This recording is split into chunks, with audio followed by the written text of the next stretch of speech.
Pode ser a Cecília, ou a Isadora, ou a Júlia, quem puder aí me ajudar, tá bom? Posso contar aí com a ajuda de vocês? Pode. Então tá, meus amores. Então, novamente, bom dia. Hoje falaremos sobre uma obra muito legal, sobre um tema também bem legal e recente para vocês também, que é essa aqui, ó. Vou colocar para apresentar agora e vocês vão me falando aí se apareceu.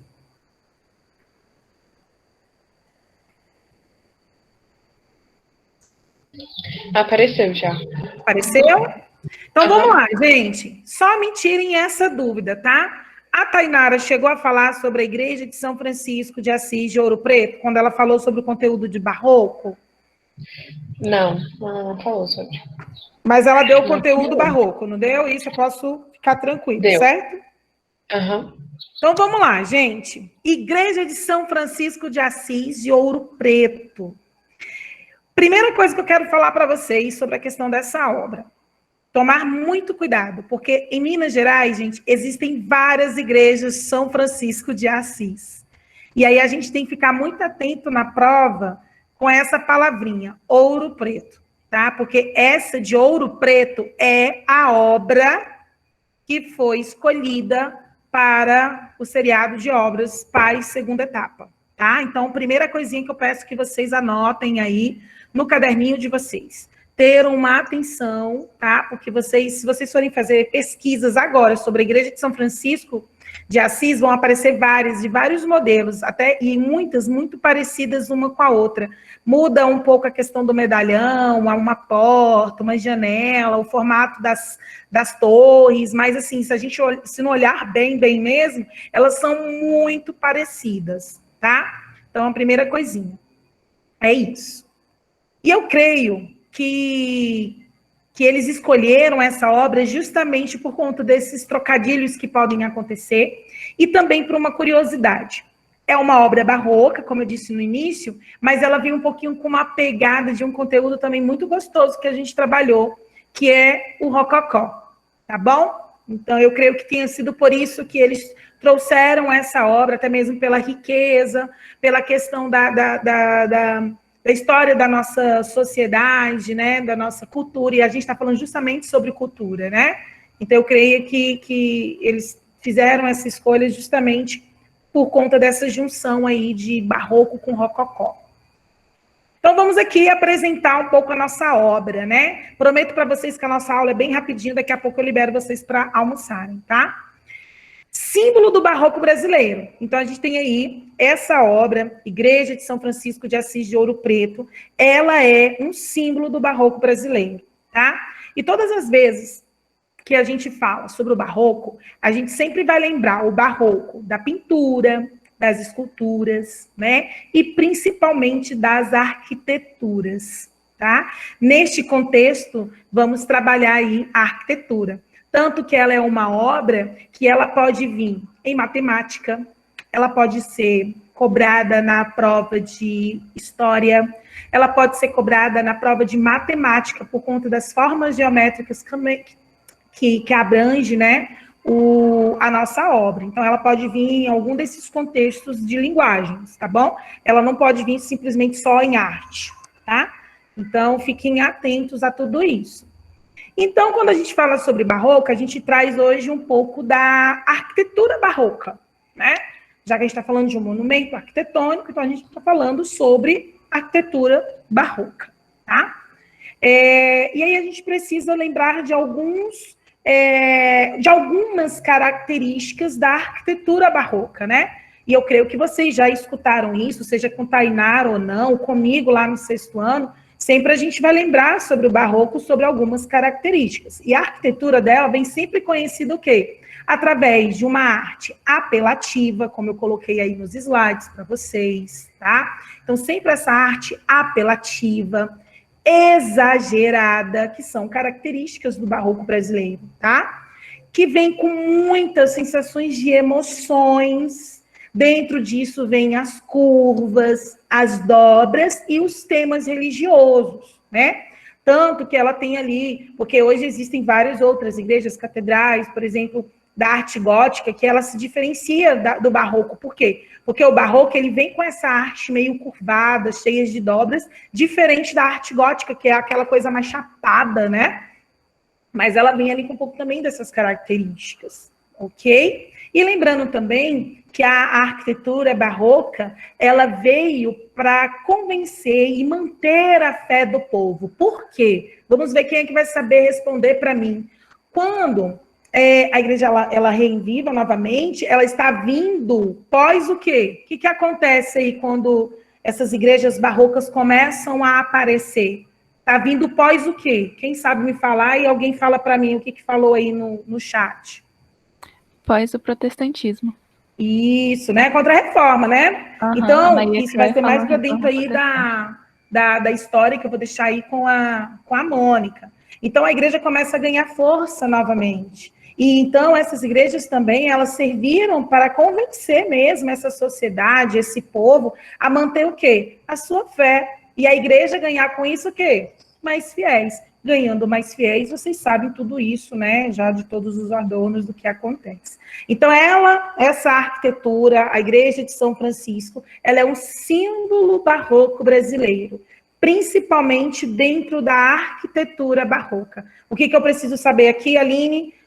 Quais são as características dessa arquitetura barroca? Não esqueçam que é uma arte apelativa, que traz emoções, né? Temas religiosos, tá bom?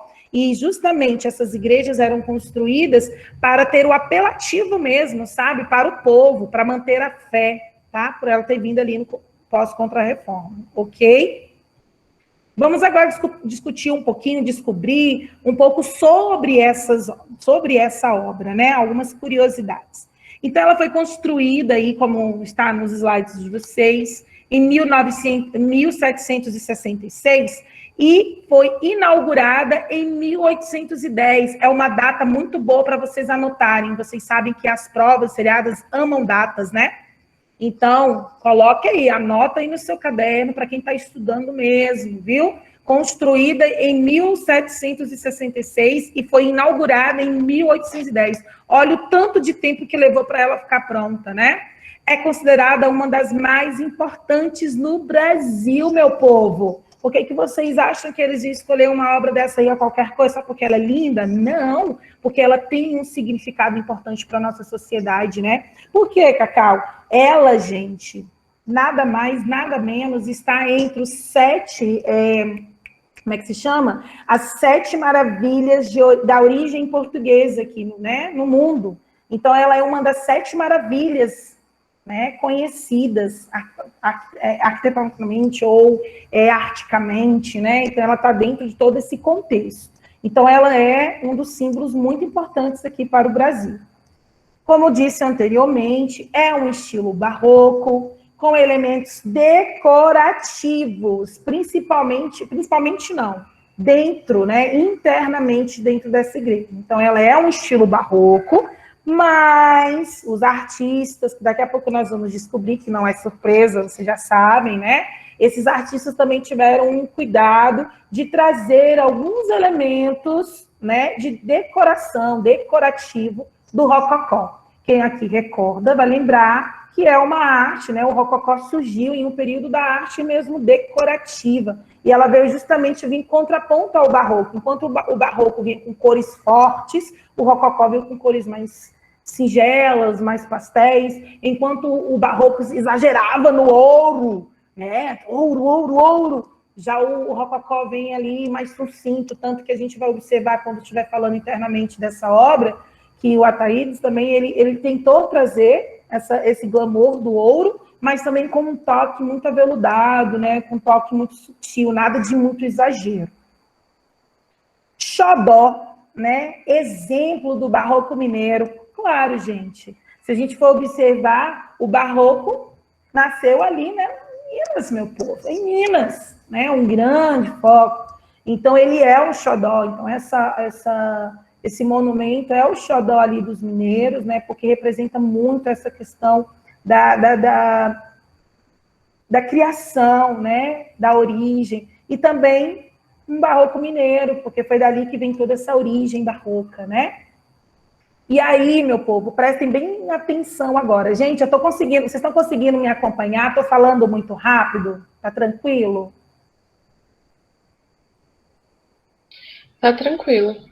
Então, assim, muitos de vocês podem se pegar nisso aqui que eu vou falar agora e prestem bastante atenção, porque isso pode ser um dos quesitos da prova e que pode levar você ao erro. Todas as vezes que a gente fala em barroco, a gente lembra de quem? Barroco brasileiro. De quem que vem à nossa cabeça? A primeira pessoa. Na minha vem Aleijadinho. Aleijadinho, né? Não é verdade? É ele. Quando a gente fala em barroco brasileiro, a gente, caramba, Aleijadinho, né? Antônio, né? Lisboa, Aleijadinho. Só que a gente precisa entender que antes dele tinha o pai dele, né? E essa igreja, ela foi projetada pelo pai do Aleijadinho. Tome cuidado com isso, pelo seu Manuel. Sabe por quê? Porque às vezes na prova pode vir falando assim, a igreja é projetada pelo Aleijadinho, porque tá todo mundo muito já fachado, o Aleijadinho, o Aleijadinho. Mas na verdade ela foi projetada pelo pai do Aleijadinho. Como é que era o nome dele? Manuel Francisco de Lisboa, tá? Então ela foi ali criada, projetada pelo Manuel. Só que em 1770, ela foi modificada. Aí sim, através dessa modificação de toda a ideia que o Manuel tinha, entra-se uma equipe liderada pelo Aleijadinho, onde eles mudaram toda a concepção que o Manuel já tinha projetado. Mas eu estou querendo focar nisso aqui, porque na prova pode falar assim, a igreja foi projetada pelo Aleijadinho, pelo Antônio Lisboa. Não, a questão está errada, tá? Ela foi feita assim, ele cuidou da parte externa, né, e tudo, mas quem projetou foi o pai dele. Beleza, turma? Ficou aqui claro?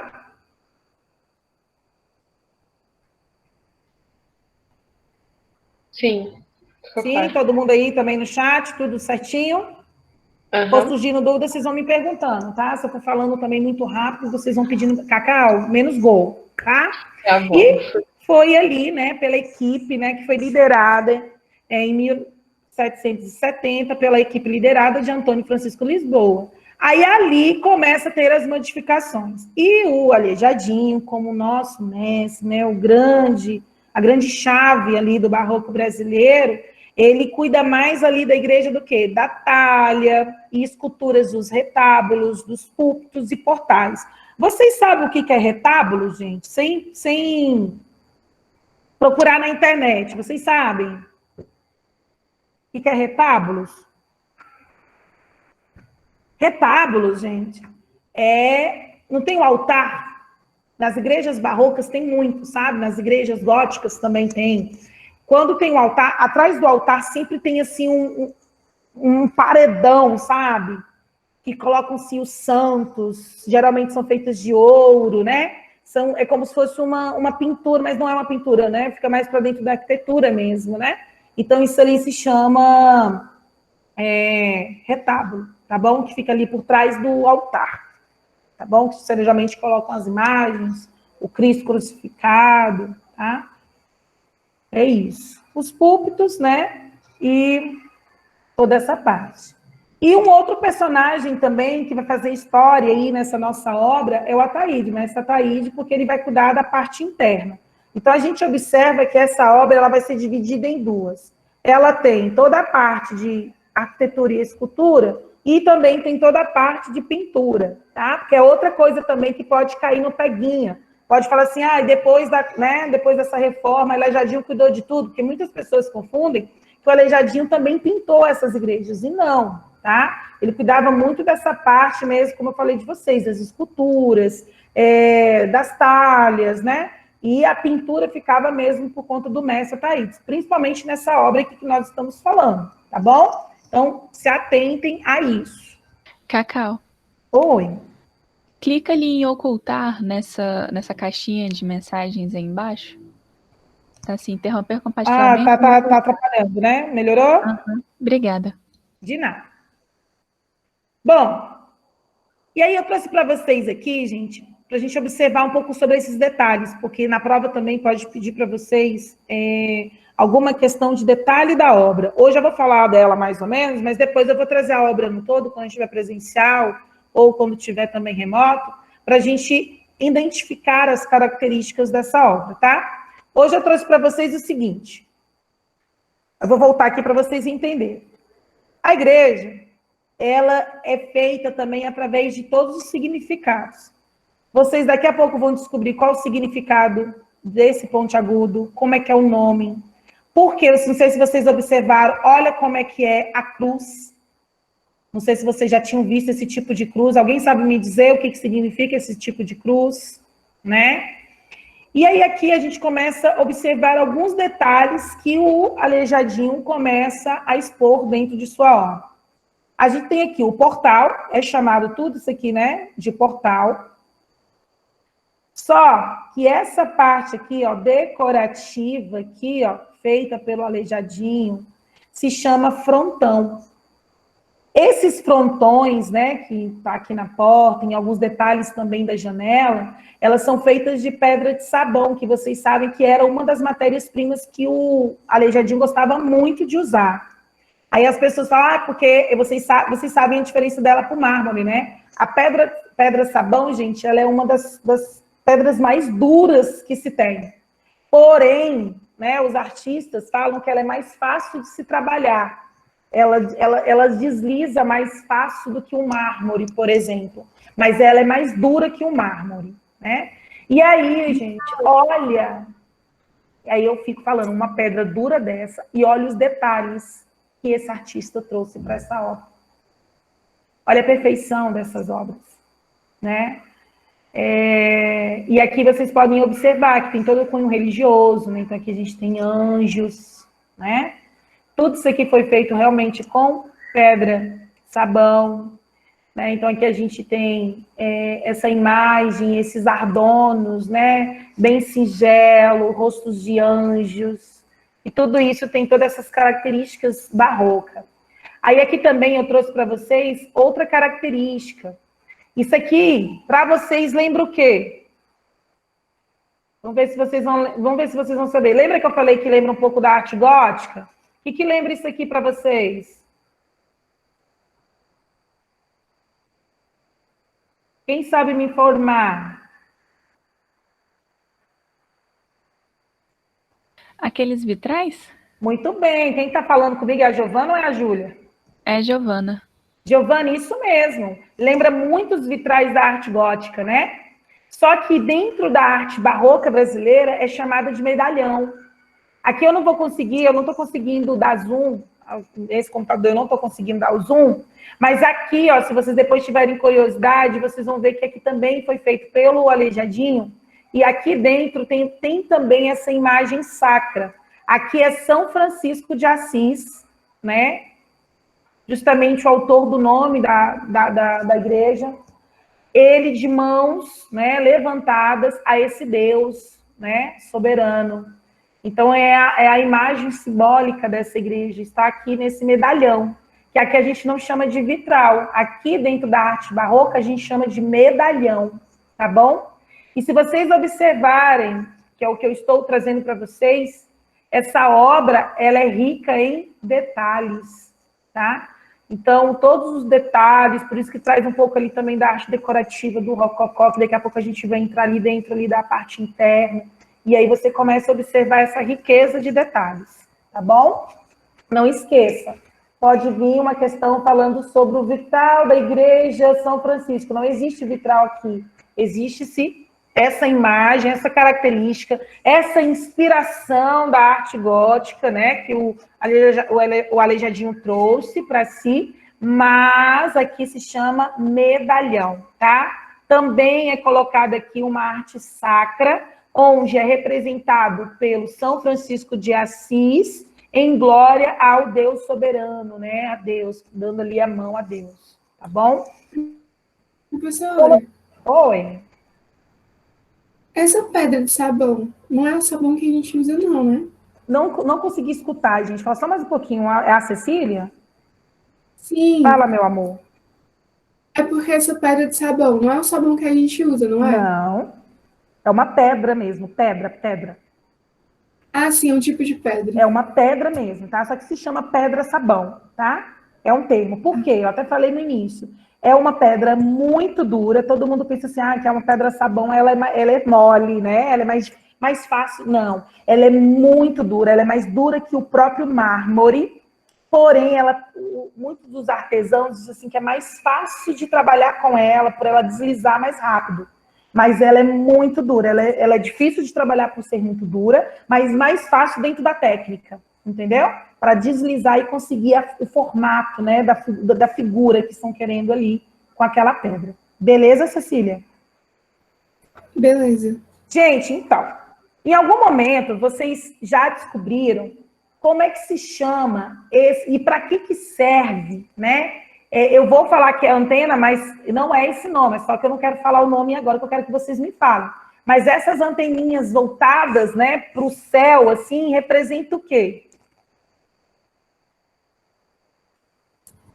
É um olhar voltado a Deus? Isso é o olhar voltado a Deus, né? Que nós estamos, né, cobertos da imagem, né? De quem? De Deus. Então, isso aqui é como se fosse as igrejas, todas as igrejas, se vocês observarem, se vocês passarem a partir de agora, vocês vão observar que todas as igrejas, seja elas barrocas, góticas, normais, contemporâneas, né?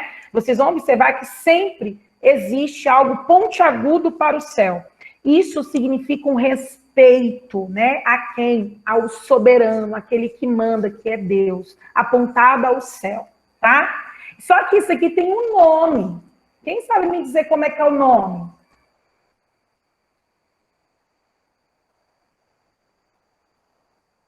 Quem gostaria de dizer para mim?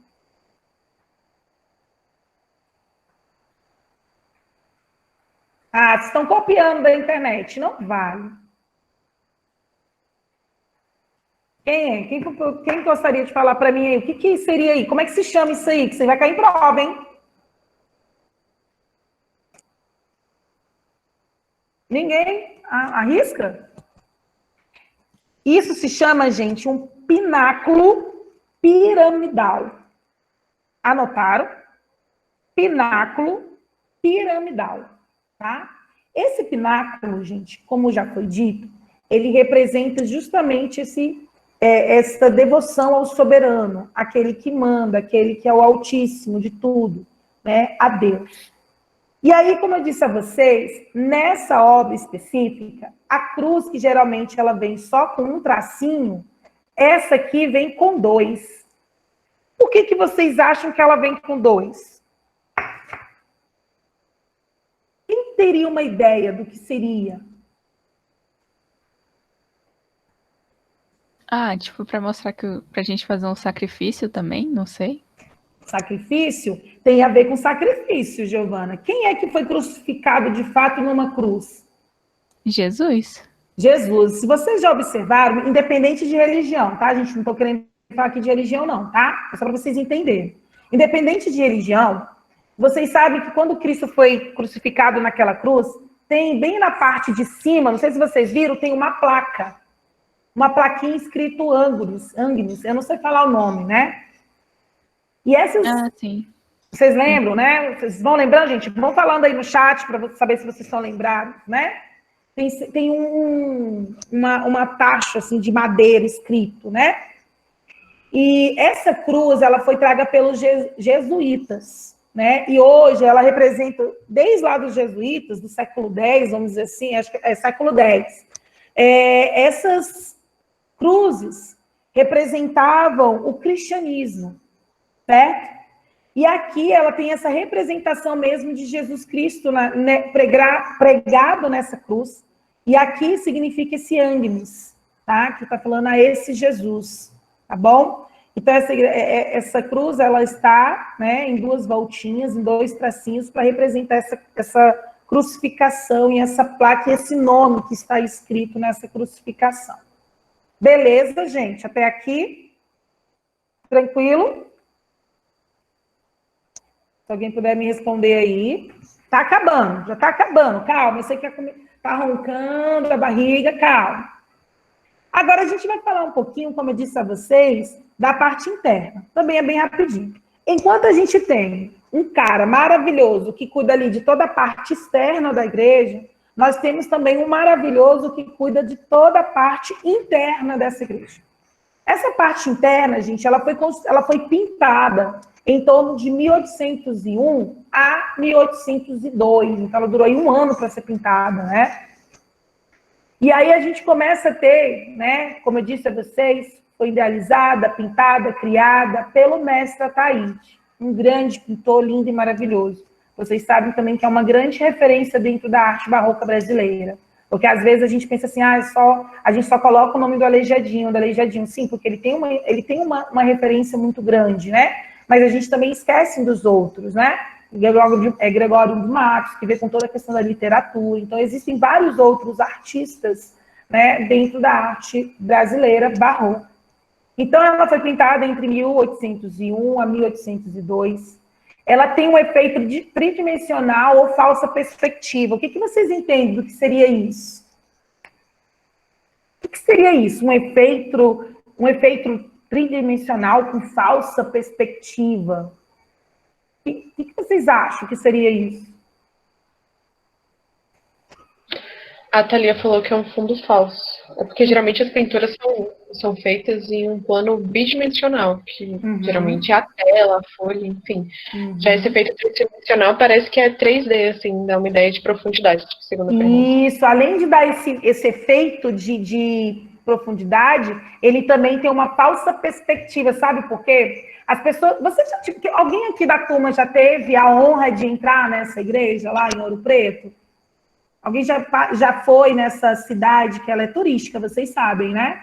Tanto que ela estava até limitada, tantas pessoas entrarem, o carro só entra até um certo ponto, depois você tem que andar a pé, porque o chão ainda é, né, desse período, então para não quebrar. Teve alguém que já teve a curiosidade de ir, gente, a Ouro Preto? Nunca vocês foram? Eu já fui uma vez, mas eu não cheguei na igreja, eu só fui Você na não casa foi? da Cora Coralina. Ai, gente, pois eu vou dizer uma coisa para vocês. Quando vocês forem, dá uma entrada. A percepção de quando a gente entra dentro da igreja é como se o teto andasse com a gente. Por isso que ela cria essa falsa perspectiva. A gente fica olhando para o teto, parece que ele tá, sei lá, é diferente, parece que está andando. Para onde a gente vai, o centro vai junto, sabe? Por isso que dá essa falsa perspectiva. Parece que realmente a gente está ali naquele céu. A pintura de profundidade, como as meninas falaram, né, dá esse efeito de percepção, sabe? De falsa percepção. E isso traz a característica real do que o Ataídes queria, né? Por isso que fala que ele era um mestre mesmo, né? Da pintura. Ele tinha uma técnica que era só dele, que ele conseguia, de fato, fazer que as pessoas tomassem, olhassem para aquilo e se sentissem, vamos dizer, incomodado, né? Porque ali trazia uma sensação diferente, né? E não era diferente na própria pintura dele, né? Então, a gente traz aqui também umas características, uma releitura brasileira, porque aqui eu não vou conseguir olhar, que como eu disse, eu não estou conseguindo ampliar, mas quando vocês receberem o material, dá uma ampliada para vocês verem. O Ataídes também teve como é que eu posso dizer? Um estalo, né? Ele fez Maria e os anjos ao redor mais mestiços, né? A cor da pele mais morena, e isso quer representar o quê, gente? A nossa etnia, né? A nossa raça, né? Então, ele ainda teve esse cuidado de fazer, né, que se aparecesse mais, né, a cor desses personagens e dessas imagens sacras, tá bom? Detalhes de ouro nos detalhes sem exagero, aquilo que eu falei no início, né? Eles tentaram fazer que essas obras, mesmo sendo uma obra barroca, vocês podem observar que a pintura ela vai mais para dentro do rococó, né? Dentro mais assim do pastel. Tem sim aquela parte mais forte do vermelho, né? Que ainda é presente por ser uma arte barroca. Mas se vocês observarem, os detalhes também dela vêm com fios de ouro. Por isso que é uma igreja que, para entrar dentro dela, precisa de várias coisas. Tem que colocar para pé, não pode tirar foto com flash, né? Não sei agora, mas antigamente não podia de jeito nenhum, justamente para que essas características não fossem perdidas ao longo do tempo, né? Então, é toda revestida, as janelas, né? Esses paredões, né? de ouro no altar também, né? Nesses quadrantes, nessas colunas também. E aí, gente, lembra que eu falei que tem esse efeito tridimensional ou falsa perspectiva? É justamente por isso. Se vocês observarem, as colunas, elas dão sentido como se o término dessas colunas terminasse aonde? No teto. E aí, essa percepção que nós temos quando olhamos a coluna até o teto, é como se esse céu que ele desenhou estivessem abrindo para aparecer no centro a imagem de Nossa Senhora. É muito, muito estranho. Eu vou falar estranho, né? Porque assim, a gente é encantador, sabe? E a gente vai olhando e parece que está abrindo mesmo, sabe? E a imagem vai chegando cada vez mais perto. É muito lindo, gente. Quem tiver oportunidade de ir em Ouro Preto, vá. É uma cidade para a gente passar e ficar assim, meu Deus, que lugar lindo, que lugar histórico, que lugar... Nossa, tomara que ano que vem a coordenação leve, porque todos os anos eles levavam os terceirões. Tomara que leve vocês ano que vem, tomara que a pandemia não tenha acabado. Vamos fazer um hashtag, vamos para Ouro Preto, né? Porque é lindo, acho que vale muito a pena, não só para a gente conhecer essa igreja, mas todas as outras que estão lá, tá? Então, lembre-se disso. Essa igreja ela é usada para missa ou ela é só decorativa mesmo? Olha, Giovana, parece que tem, mas ela é usada só para momentos festivos. Ela é realmente, por isso que existem várias outras igrejas lá, entendeu? Ela é mais tombada pelo poder histórico mesmo, cultural. Entendi, obrigada. Tá bom? É muito raro ter alguma coisa ali, é como eu te disse, é uma festividade da cidade, alguma coisa assim, mas de uso pessoal mesmo, nunca ouvi, não. Tá? E, claro, gente, é uma arte que está dentro das imagens religiosas. Então, é uma obra que vai vir, claro, com cunho religioso. Tanto que todo o adorno de pintura está todo voltado à religiosidade, as laterais, os detalhes do altar, todas estão voltadas a temas, imagens religiosas, porque a gente está falando de barroco, tá bom? Então é isso, gente. Acho que o mais mesmo que eu queria passar para vocês sobre a análise dessa obra é nesse contexto. Acho que eu falei o que são os pontos mais importantes. Mas vai ter um deverzinho de casa para vocês, tá? Eu vou disponibilizar, junto com essa minha aula e esses slides, um vídeo de um canal que eu gosto muito de preparar as minhas aulas dele, né? Ele é muito bom, é um professor também de arte, com graduação em História. Eu vou mandar para vocês um linkzinho, no qual ele também explica muito sobre essa obra do Paz. E aí o deverzinho de casa é vocês assistirem também esse vídeo, refazer, né, um resumo, fazer uma nova ficha, e quando a gente tiver presencial, nós vamos refazer novamente essa ficha juntos, tá bom? Mas esse é o dever de casa da semana.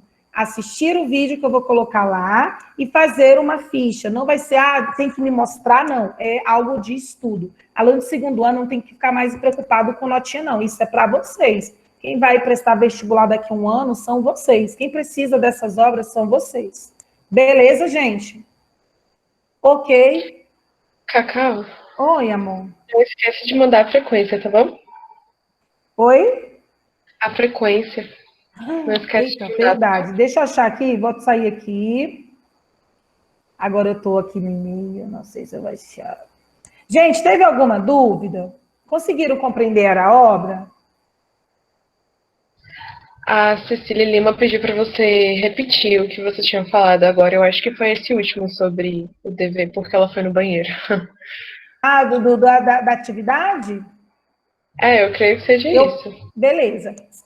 Fala, Cecília, eu vou estar postando hoje a aula.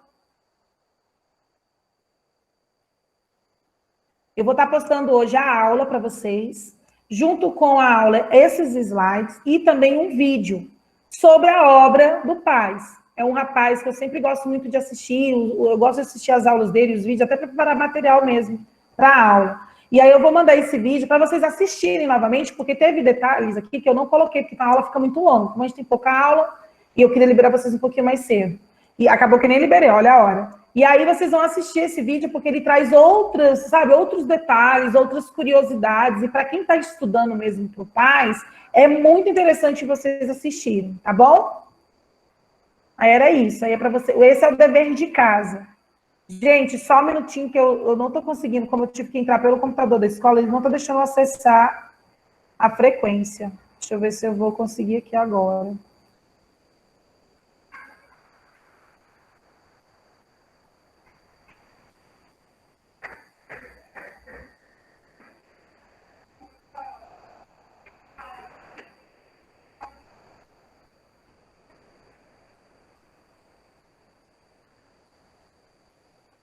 Não está me dando autorização, gente. Deixa eu ver se alguém entra aqui na sala, tá?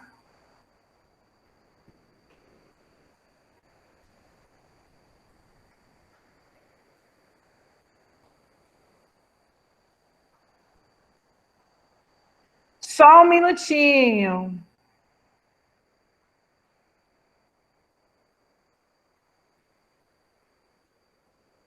Mas o que vocês acham de ano que vem, se der tudo certo, fazermos um passeio para Ouro Preto? O que vocês acham? Vocês topariam? Da gente movimentar para a gente ir para Ouro Preto? Acho que seria muito legal, gente. Gente, é linda, linda, linda, linda a cidade. Linda, linda. Então, eu vou fazer o seguinte, eu vou movimentar, hein? Mas eu quero todo mundo indo, hein?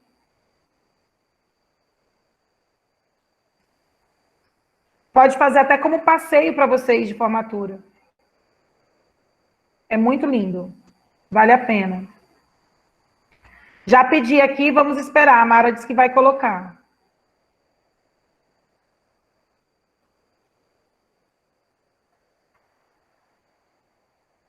Mara, eu não estou conseguindo acessar a chamada. Tem como você colocar a chamada do segundo ano aqui, por favor?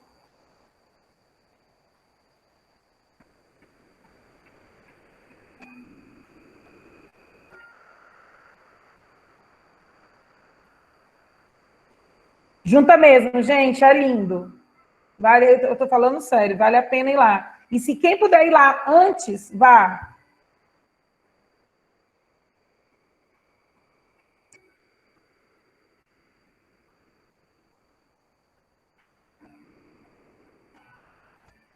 Ai, gente.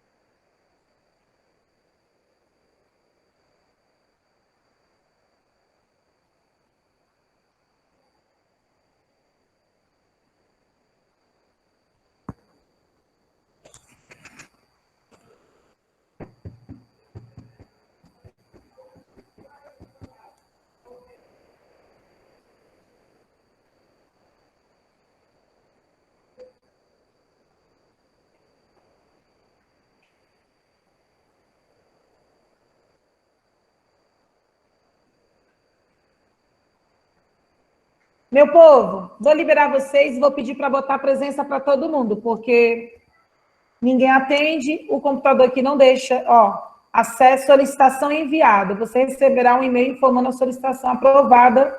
Aí eu abri aqui depois de novo, não tenho acesso, por esse computador não tenho. Enfim, tá? Vou pedir para colocar presença para todo mundo, tá? Então eu fico segurando vocês aqui. Beijo, beijo, beijo. Tomara que vocês tenham gostado da obra. Qualquer coisa, me mandem mensagem que a gente vai batendo um papo. E essa obra, nós vamos retomar ela mais à frente, tá bom? Ok? Beijo, gente. Fiquem com Deus. Ah, até semana que vem, hein?